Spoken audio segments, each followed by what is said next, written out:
does not deserve armed royal protection. The principle of it's horrible because he's left the United Kingdom, he's relinquished his royal duties, and he's spent the last few years attacking the monarchy and the United Kingdom and the royal family. More than £100,000. That is the figure that emerged from High Court testimony this week, and it landed like a grenade in the middle of Prince Harry's lawsuit against the Daily Mail publisher. Researcher Graham Johnson confirmed under oath that he paid that sum to 6 individuals whose claims are central to the Duke of Sussex's legal case against Associated Newspapers Limited. 6 people. All of them, as the court heard, serendipitously feature in the very accusations Harry is making against the tabloid giant. Serendipitously. That word hung in the courtroom air with all the subtlety of a fire alarm. Having followed this story for years, I have watched Harry wage war against the British press with the fervor of a man convinced he is fighting for justice. He frames himself as David against the Goliath of Fleet Street, a crusader exposing the dark underbelly of tabloid journalism.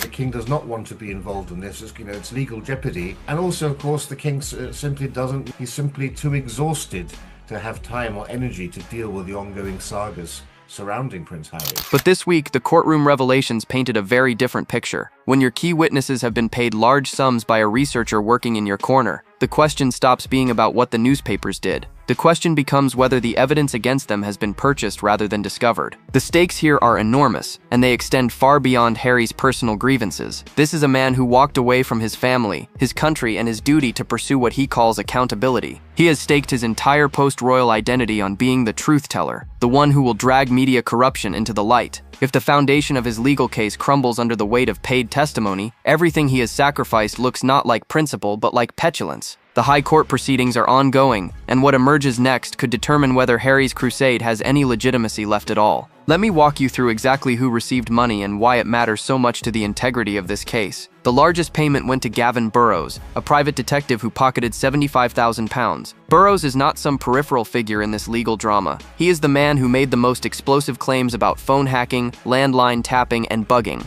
His allegations form the backbone of some of the most serious accusations Harry has leveled against the Daily Mail's publisher. Without Burrows, the case loses major firepower. Here is where the situation goes from concerning to potentially catastrophic for the Duke. Burrows has now turned around and declared that his witness statement is completely false, not partially inaccurate, not taken out of context, completely false. He claims his signature on that statement was forged. The man who was supposed to be a star witness has basically set fire to his own testimony and walked away from the wreckage. The court also heard about payments to Glenn Mulcair and Greg Miskew, both convicted phone hackers. Mulcair received £22,000 while Miskew was paid £12,000. With these transactions occurring between 2015, these are not innocent bystanders who happen to have useful information. These are men who went to prison for illegal phone hacking. Their involvement cuts both ways. Yes, they have insider knowledge of tabloid wrongdoing, but they also have every reason to tell a paying customer exactly what that customer wants to hear. This is about his safety.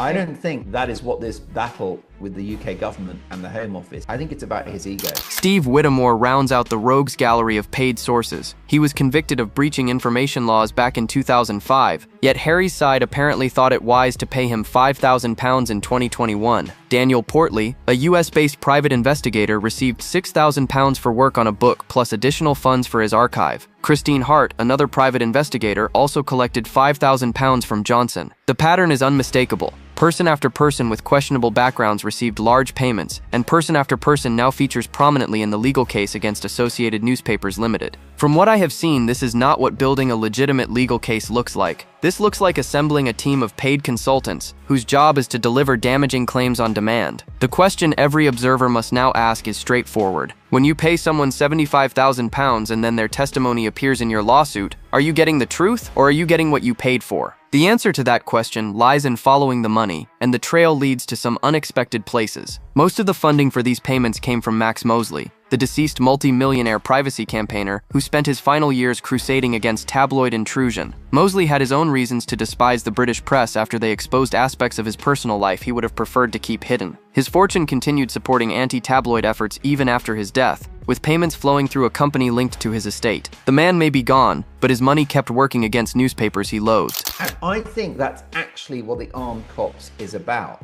I think it's his ego. It's humiliating for him to come to the UK and not have those cops. Additional funding came from what was described as a loan from Evan Harris, the former Liberal Democrat member of Parliament and a prominent member of Hacked Off, the campaign group that has made media reform its central mission. Harris is not some neutral party who happened to have spare cash. He is an activist with a stated agenda against the tabloid press. When loan money from an anti-media campaigner funds payments to people who then provide anti-media testimony, the appearance of coordination becomes difficult to ignore. The specific payment structure to Burrows deserves particular scrutiny. Johnson paid him £25,000 for what were described as extensive notes and commentary. On top of that, Burrows received £5,000 monthly for 10 months as part of a deal to work on a memoir. That totals £75,000 flowing to a single individual, dressed up as research fees, book contributions, and consulting work. The creative accounting here would make a forensic accountant reach for a stronger cup of coffee. What emerges from the court testimony is a picture of systematic financial relationships between an anti-tabloid researcher and the very people whose claims would later form the basis of legal action. The payments were not one-time transactions. They were ongoing relationships that created financial dependency. When your income depends on someone who needs damaging information about newspapers, your incentive to provide that information becomes considerable regardless of whether it reflects reality. Associated Newspapers Limited has maintained its innocence throughout these proceedings, describing the accusations against them as preposterous and insisting all articles were sourced through entirely legitimate reporting. Whether that defense holds up remains to be seen, but the revelation of these payments gives the Daily Mail's lawyers ammunition they never could have purchased themselves. The integrity of the testimony against their client is now fundamentally in question. Anthony White, the barrister representing Associated Newspapers Limited, went straight for the jugular during the High Court proceedings.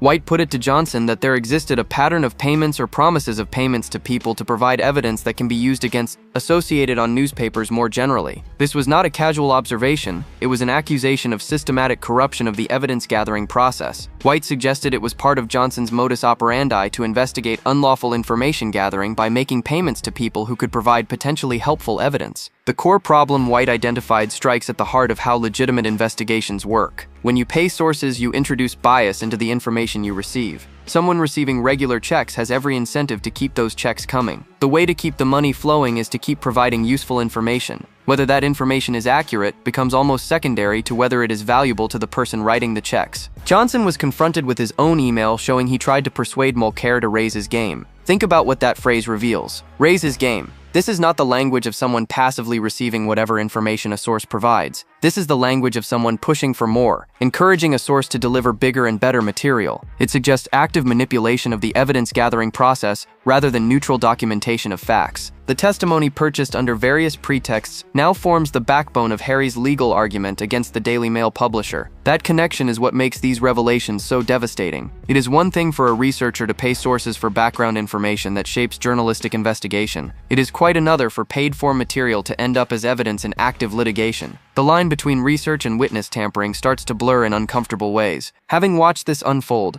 I find myself asking whether Harry's legal team did adequate due diligence on where their supporting evidence originated. Did they know about these payments? Did they ask? The answers to those questions matter enormously for how we understand the Duke's role in this situation. Is he a victim of overzealous allies who cut corners, or was he aware that the case being built on his behalf rested on purchased testimony? Neither answer reflects well on a man positioning himself as a champion of truth. Graham Johnson mounted his defense in the courtroom, but the explanations offered raised more questions than they answered. Johnson claimed the payments were made for journalistic reasons, not to secure witness evidence. He stated directly that he never paid for witness evidence which was used in legal proceedings. He insisted he had taken legal advice multiple times, including written advice, and that he stuck with and complied with that guidance. On its face, this is the defense of a man who believed he was operating within proper boundaries. The problem is that the court can draw direct lines between the information Johnson paid for and the evidence now being presented against Associated Newspapers Limited. The material did not stay in journalism. It migrated into legal proceedings. Whether Johnson intended that outcome or not, the result is the same. Paid sources became witnesses. Research became evidence. The wall between journalism and litigation collapsed. Johnson defended himself by noting that he had written many articles about the group and placed interviews with some paid sources on the BBC's Panorama and other outlets. He argued that he took this story, a dead story, and got it part of popular culture again. This framing presents him as a crusading journalist who revived an important issue. What it does not address is whether paying sources corrupts the information they provide regardless of what noble purposes that information might later serve. The distinction Johnson tried to draw between paying for research and paying for testimony may not survive contact with legal reality. Associated Newspapers Limited's lawyers appear ready to demonstrate that the paid information flowed directly into the current court case. If they succeed in making that connection explicitly, Johnson's protestations about journalistic purposes will look like semantic games designed to obscure a fundamental breach of evidentiary integrity. What strikes me about Johnson's position is the confidence with which he describes his own conduct. He does not appear to see anything problematic about the payment structure he established. That confidence may stem from genuine belief in his own righteousness, or it may reflect years of operating in an environment where the ends justified the means. Bringing down tabloid newspapers he viewed as corrupt may have seemed important enough to overlook how the evidence against them was being assembled. This is not the first time Harry has faced embarrassing revelations about the strength of his claims against British newspapers, and the pattern should concern anyone taking his side. The Mirror Group newspaper's case from a couple of years ago provides a troubling precedent. Harry accused MGN of phone hacking and took the witness stand himself to make his case. What followed was, by most accounts, a bloodbath.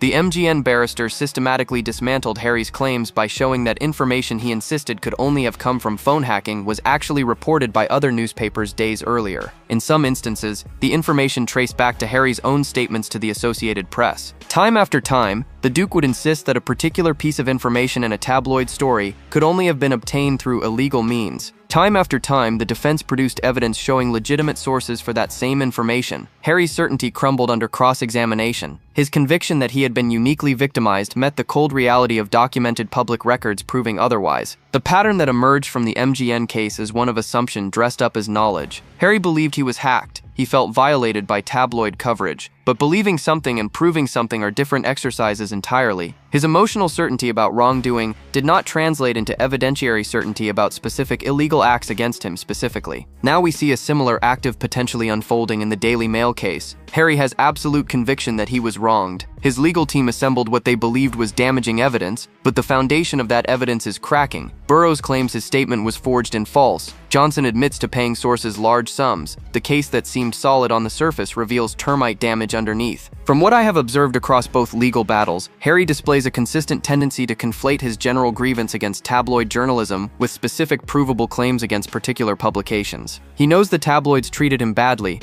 of that there can be no doubt. But knowing the press was cruel does not automatically mean every specific accusation he makes is supported by evidence. The MGN case showed his claims could not always withstand scrutiny. The Daily Mail case may be demonstrating the same vulnerability from a different angle. The consequences of these legal adventures extend beyond courtrooms and into family relationships that may never recover. King Charles is reportedly furious about Harry's ongoing press lawsuits, according to multiple royal commentators. The monarch wants complete distance from any litigation, which places him in an impossible position when his own son insists on remaining perpetually entangled with British courts. Every time Harry appears in London for another hearing, the palace must calculate how to avoid association with proceedings that could reflect badly on the institution. The awkwardness compounds when you consider that a former Daily Mail journalist now serves as Charles's press secretary. The King's communications operation is run by someone who worked for the very publication his son is suing. Navigating that conflict requires diplomatic skills that would test the most experienced courtiers. How do you serve a king while your former employer is accused by the king's son of systematic illegality? Royal commentators have noted that Charles simply cannot afford to be associated with active litigation. It violates long-established principle that senior members of the royal family, particularly the sovereign, must not be connected to ongoing legal proceedings. Harry's insistence on pursuing these cases forces his father into a position where supporting his son would compromise the monarchy's neutrality. The institution must come first. The son has made himself incompatible with that priority. Reports suggest Charles is simply too exhausted to deal with the ongoing sagas surrounding Prince Harry. The king is battling cancer while managing the demands of the throne. He does not have spare emotional bandwidth for a son who seems determined to drag the family name through courtrooms in pursuit of grievances that grow more questionable with each revelation. Exhaustion is not estrangement, but the practical effect is similar. Harry has made himself too much trouble to engage with meaningfully. What makes this particularly tragic is that Harry once had a purpose. He had a role that suited him. He had people who looked up to him. He had a grandmother who needed him, and he walked out on all of it. The proceedings continue in the High Court, and what happens next could determine the trajectory of Harry's remaining credibility. Associated Newspapers Limited maintains its strong denial, continuing to characterize the accusations as preposterous and insisting on the legitimacy of its reporting. The publisher has not wavered from this position despite years of litigation.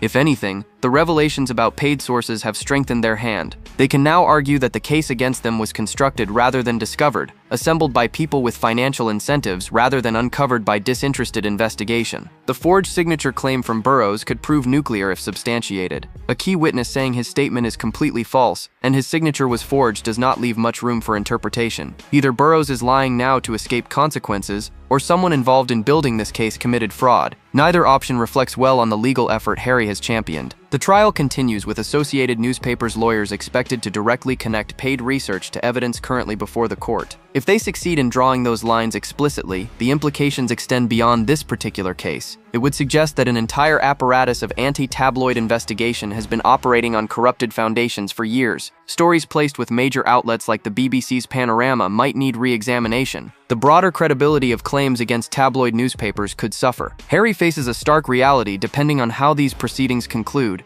If he loses, his crusade against British media collapses in the most public way imaginable. Years of positioning himself as the man brave enough to take on Fleet Street would end in defeat and humiliation. The narrative of Harry the truth-teller would give way to Harry the man who could not prove his claims despite dedicating years and millions to the effort. But the stakes transcend winning or losing in the conventional legal sense. If the court determines that evidence was tainted by financial arrangements, Harry becomes associated with a corrupted process regardless of the technical verdict. Even victories achieved through questionable means carry asterisks. The Duke might win a judgment while losing the moral authority he claims motivates his entire campaign. Having followed this saga from the beginning, I cannot escape the conclusion that Harry fundamentally misunderstands what he threw away and what he pursued instead. He was a prince with a purpose. The military work mattered to him and to the veterans who saw one of their own serving in Afghanistan rather than hiding behind palace walls. The charity patronages connected him to causes larger than himself. The Commonwealth duties gave him a global stage to do genuine good, and he just left it behind. He walked away from a role that millions of people valued, that his grandmother needed filled, that his country expected him to honor. The argument that this was necessary for his mental health might hold water if his post-royal life radiated well-being. Instead, he appears more aggrieved than ever. He has traded structured purpose for endless litigation. He has exchanged a defined role for an amorphous quest that produces embarrassing headlines rather than meaningful achievements. The man who wanted freedom now seems trapped in a cycle of grievance that he cannot escape and cannot win.